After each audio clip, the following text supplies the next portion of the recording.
A new report confirms what we've assumed for some time. European spy agencies are in fact spying. Citing documents leaked by NSA whistleblower Edward Snowden, The Guardian reports Britain's eavesdropping agency has worked with other European nations to tap into fiber optic cables, allowing for mass monitoring of phones and email. Over the past 5 years, the agency has reportedly worked closely with Germany, France, Spain, Sweden, and the Netherlands. And earlier this week, the Wall Street Journal reported European members within NATO turned over to the U.S. electronic surveillance they'd collected. These reports come in the wake of widespread outrage on the part of U.S. allies in Europe.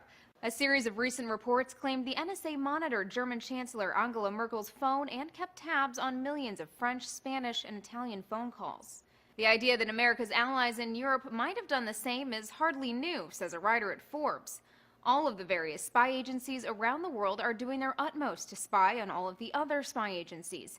Anyone who didn't think that they did this is not only now disabused of that notion, they were also hopelessly naive to begin with.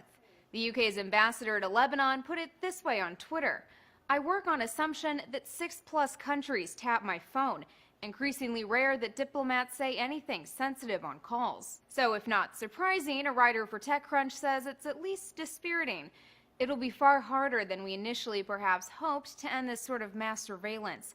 Earlier this week, the U.S. Director of National Intelligence, James Clapper, dismissed the recent reports as inaccurate.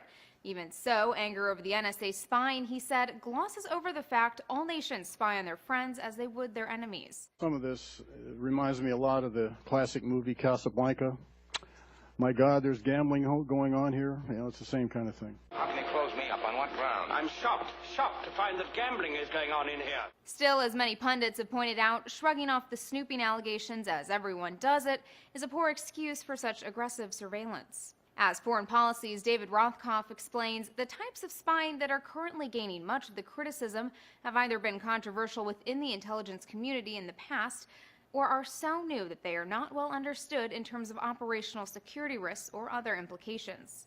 As for the man behind all of this, Edward Snowden, he's reportedly still in Russia, where he's been granted asylum.